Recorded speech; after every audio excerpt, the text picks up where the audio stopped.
Bonjour à tous, aujourd'hui petit exercice d'arithmétique, chapitre divisibilité dans Z, on va travailler deux choses ici. Cette fameuse propriété sur les combinaisons linéaires à coefficients entiers qui nous resservira cette année en terminale, donc avec maths experte.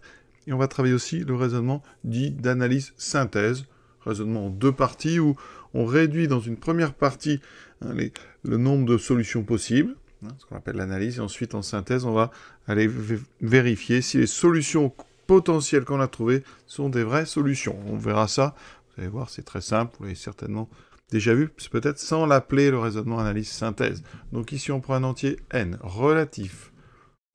Trouver une combinaison linéaire à coefficients entiers, donc de 3n-7 et de 2n plus 3, qui soit constante quel que soit n. Donc il va falloir faire une combinaison de ces deux expressions de façon à ce que les n disparaissent. C'est très simple. On va voir ça. Et en deux, on utilisera cette combinaison et la fameuse propriété sur les combinaisons linéaires à coefficients entiers pour déterminer tous les entiers relatifs n tels que 3n-7 divise 2n plus 3. Alors l'idée, c'est donc de combiner 3n-7 et 2n plus 3, combiner avec des coefficients entiers. Donc ici, je dois multiplier donc, par un nombre. Alors dans la propriété, le nombre c'est u, donc je dois ici multiplier par u, et je dois enlever donc une certaine de fois entière 2n plus 3 pour trouver ici une constante, c'est-à-dire que les n doivent disparaître. Donc regardez, ici, j'ai 3n, et ici j'ai 2. Donc l'idée c'est de multiplier la première par 2, de façon à avoir 6 fois n, et de multiplier la deuxième par 3, de manière à avoir aussi 6 fois n. Vous voyez, c'est très simple, ici je vais mettre un 3, et je fais la différence des deux. Et je regarde ce qui me reste, 2 fois 3, donc 6n, moins 2 fois 7, 14, moins 2 fois 3, 6n, moins 3 fois 3, 9. Ce qui fait que je trouve donc, les n disparaissent, il me reste moins 23. Alors, ceux qui n'aiment pas les moins, vous pouvez combiner dans un autre sens. Ça ne doit pas vous gêner. Donc, en fait, on pourrait très bien écrire que 3 fois 2n plus 3, moins 2 fois 3n moins 7, est donc égal à 23. Ça, c'est pour ceux qui préfèrent toujours avoir des nombres positifs. Mais ça n'a pas, c'est pas un inconvénient d'avoir un moins devant le 23, ça ne gênera pas le raisonnement suivant. Donc je vais le garder pour vous montrer un petit peu comment on se débrouille quand on a un moins. Voilà, donc ça veut dire que quel que soit n, pour tout n, donc quel que soit n appartenant à z, quand vous calculez ça, ça donne bien moins 23. Donc cette combinaison à coefficients entiers, donc vous avez ici 2 et 3, ce sont les coefficients. Alors on peut construire que les coefficients sont 2 et moins 3.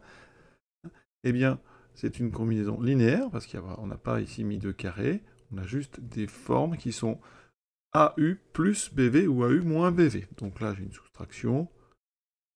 Et donc, ça me donne moins 23. Qu'est-ce qu'on va faire avec ça? Donc on arrive à la deuxième question. Donc, en utilisant ce qu'on vient de faire, déterminer les entiers relatifs. Donc n, tel que 3n moins 7, divise 2n plus 3. Alors, la question pourrait être posée autrement. 3n moins 7 divise 2n plus 3. Ça veut dire que si je considère 2n plus 3 sur 3n moins 7, eh bien, ça doit être un entier. Donc, vous aurez souvent aussi cette question. Trouver les valeurs de n pour lequel 2n plus 3 sur 3n moins 7 est un entier. Ça revient au même. On va donc ici partir du principe que n est une solution. Donc, supposons que n appartenant à z est tel que 3n moins 7 divise 2n plus 3. Il se pourrait qu'il n'y ait pas de solution. C'est pour ça qu'on suppose qu'on a une valeur de n qui va marcher. Qu'est-ce qu'on va faire avec cette valeur? Eh bien, on va rédiger ça de façon très synthétique. Donc 3n moins 7 divise 2n plus 3. Ça, c'est notre hypothèse. Ensuite, on sait que 3n moins 7 divise toujours 3n moins 7, à condition que 3n moins 7 soit non nul. Mais ici, 3n moins 7, ça ne peut pas faire 0 puisque ça ferait n égale 7 tiers. Donc, ça, 3n-7 divise 3n-7, car 3n-7 est différent de 0. Donc ici, eh bien, d'après la propriété, propriété, donc, combinaison linéaire, donc par combinaison linéaire, normalement on devrait écrire tout ça, par combinaison linéaire à coefficient entier, souvent on abrège en mettant par combinaison, d'accord? Eh bien, ça veut dire que 3n-7 va donc diviser la combinaison Alors, je la réécris 2 fois 3n moins 7 moins 3 fois 2n plus 3. Et donc, comme cette combinaison, elle vaut moins 23, 3n moins 7 divise moins 23. Alors, on a une propriété dans le cours, si vous n'aimez pas les moins, eh bien on sait que si A divise B, alors A divise moins B. Donc ici, on pourrait très bien se débarrasser du moins en disant donc 3n moins 7 divise 23. Ça veut dire que 3n moins 7, il appartient au diviseur de 23, mais en même temps, les diviseurs de 23, c'est les mêmes que les diviseurs de moins 23. Là, on est sur Z, donc il y a les moins et les positifs. Donc moins 23, 23, en termes de diviseurs, c'est la même chose. Et donc, on fait la liste rapide des diviseurs de 23. Ça tombe bien parce que 23, c'est un nombre premier. Ça veut dire qu'ici, donc, je continue, 3n moins 7 appartient, donc on va écrire au diviseur de 23, donc 3 moins 7, il appartient à l'ensemble, donc 1, 23, ça c'est positif, moins 1, moins 23. On a donc 3n moins 7. Maintenant, il va falloir essayer de trouver où est n. Donc, il va falloir deux façons de faire. Soit vous mettez 3n moins 7 égale 1, vous résolvez, ça fait n égale 8, enfin 3n égale 8, donc n égale 8 tiers. C'est impossible, elle est un entier, d'accord? Et vous faites comme ça pour les 4. Soit vous faites plus simplement, hein, c'est-à-dire qu'ici j'ai 3n moins 7. Donc si je veux savoir où est n, eh bien, je vais d'abord rajouter 7. Donc si 3n-7 est dans cet ensemble, je mets 3n est donc dans le même ensemble auquel je rajoute 7 à tout le monde. Donc ça fera 8, 23 et 7, donc 30, moins 1 et 7, 6, moins 23 plus 7, ça fait donc moins 16. J'ai rajouté 7. C'est important. Et maintenant, je vais diviser par 3. Mais attention, n, il appartient à z.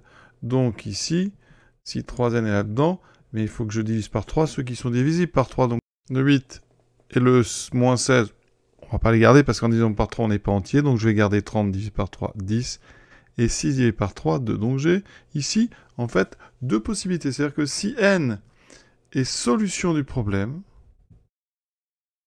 alors, eh bien, n est égal à 2 ou n est égal à 10. Il n'y a que deux solutions possibles. Il peut ne pas y avoir de solution, mais s'il y a une solution, c'est soit 2, soit 10. Ou les deux. Cette partie s'appelle l'analyse. On a réduit comme ça le champ, donc j'ai mis ici analyse. La deuxième partie, c'est synthèse. Vous n'êtes pas obligé de mettre analyse synthèse en terminale, mais je vous apprends un petit peu le nom des raisonnements. Donc ici, deuxième partie, eh bien, on va tester. On teste les deux solutions. Donc on teste les deux possibilités. Donc on teste n égale 2. Alors je calcule 3n moins 7. Pour n égale 2, ça fait 6 moins 7, ça fait moins 1. Et dans ce cas-là, 2n plus 3 vaut 7. Et effectivement, moins 1 divise 7. Donc 2 est une solution. Ensuite, on teste n égale 10. 3n moins 7, ça fait 30 moins 7, 23. 2n plus 3, ça fait donc 20 plus 3, 23. Et on a bien 23 qui divise 23. Donc 10 est solution. Ça veut dire qu'on fait maintenant une conclusion. Conclusion. Eh bien, il y a deux solutions.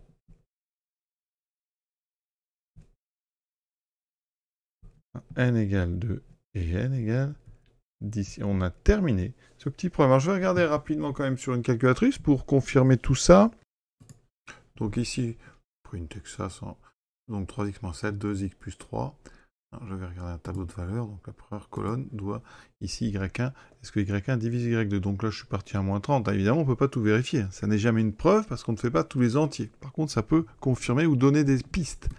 Donc là, on voit qu'ici, eh bien, il n'y a jamais donc de division de la colonne bleue par la colonne rouge. Donc ensuite, ben oui, on descend à chaque fois, oui, 40 ben, ne divise pas 19. Et on continue. On sait, on vient de le faire, la première solution va apparaître à 2, donc suspense. Donc ici, en 0, 7, ça fait 7 et 3, 4 et 5. Et là, pour 2, on a effectivement moins 1 qui divise 7. Après, ça ne marche plus. 5 ne divise pas 11, 8 ne divise pas 13, 11 ne divise pas 15, etc. Et là, on a juste ici, en 10, du 23 sur 23. Alors, pour voir ça beaucoup plus rapidement, il y a des astuces. On pourrait très bien rajouter une colonne. Et c'est souvent ce qu'on fait en mettant 2x plus 3 divisé par 3x moins 7. Et on va les regarder, ça va faire une colonne de plus. Et en fait, il faut les regarder dans cette dernière colonne, les valeurs qui sont entières. Vous voyez qu'ici, j'en ai une pour x égale 2 et une deuxième pour x égale 10. Et partout ailleurs, eh bien, vous aurez des nombres qui sont des nombres non entiers. Voilà. Donc ça confirme bien le résultat qu'on a trouvé. Donc voilà. Il y a d'autres méthodes pour faire ça, certainement. Mais c'est une méthode d'analyse synthèse qui est intéressante à travailler. En plus, on utilise les combinaisons, donc on réutilise le cours. Voilà, j'espère que ça vous a plu. À bientôt.